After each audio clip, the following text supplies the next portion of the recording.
This is the one from Saudi Arabia. It's on Saturday at it's like 1:30 start time. Night of Champions. Night of Champions. So they're talking about this Night of Champions, and I'm watching Raw, and I have no reference to that they're in Saudi Arabia. So I'm going,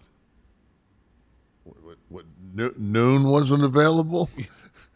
11:15? Like, what the fuck? And then I realized, oh. So I Google while I'm watching the show. I Google it, and they're like, oh, it's from fucking Saudi Arabia. Right. And I was just like, ew. I thought Sami Zayn wasn't going to be going there. I guess everybody watches shit back on the streamers now, right? Watching live is not as important to people, I don't think. They catch it later, or, it's up on Peacock, even regular television. Especially if you hear, like, somebody that's a mediocre fan calls you and says, hey, did you fucking see, so-and-so match? And you're like, no, I didn't. Why? Was it worth it? And he says, yeah, you got to watch it. So And then you just go grab that match. Put that graphic back up, because this was a strange epiphany. Not that one, the one with the championship match. This is an ad for Seth and Night of Champions. AJ. Seth Rollins and AJ. Okay, so during the Raw, they sit down with Corey sits down with Seth, and they have a one-on-one discussion that, of course, they give you half of it and then say we'll come back later with the other half. Mm-hmm. Seth has got on like a Liberace blue kind of, looks like almost like a tuxedo shirt on with the ruffles, but he's like, they're trying to make it feel shooty. You can go ahead and get rid of the graphics now, because I'm enjoying their hair. There's a lot of hair on that fucking screen. So they're trying to make it feel a little real.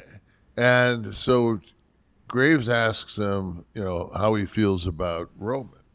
And he says, that he'll always, there'll always be a place in his heart for Roman, because Roman was always there for him. But he doesn't like the man he's turned out to. And, he's become very selfish. And there's just not enough opportunities for other people to get world title shots. And I'm thinking to myself, like, well, why don't somebody beat him? Like, maybe if you guys beat him, he wouldn't have all the fucking belts. Oh, I know what we'll do. We'll make another belt.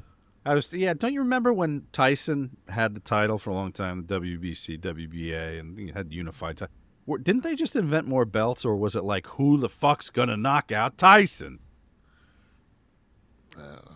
Get him good and fucked up in Tokyo, and see if Buster Douglas can't do it. You could even get a fucking bet on Tyson. No one would get it. I would fucking pop if they sent fucking Buster Douglas in a Money in the Bank to run in the ring, given the suitcase by somebody, and he gets the fucking win over Roman. That would be hot. I like that. The Captain America movie they're making now is called New World Order. Why? And Seth Rollins is in it, so it's definitely a wrestling reference. Well, coincidence? As long as I get, I guess I need to talk to Marvel and get my percentage. Keep an eye on that logo. If it looks like spray paint, I think money is due. One thing that was I thought that was it was impressive, was the fact that Fast and Furious is the #1 movie and Cena's in it, and then Guardians of the Galaxy was the #2 movie and Batista's in it, and the only reason it's number 2 is because it's been out for fucking Yeah. a month and a half or whatever. That was good to see. Like two stars from the WWE that no longer have anything to do with the company were in those 2 movies. But Yeah. John still does. John still Okay, does. so though I think they're safe. The logo is. Yeah.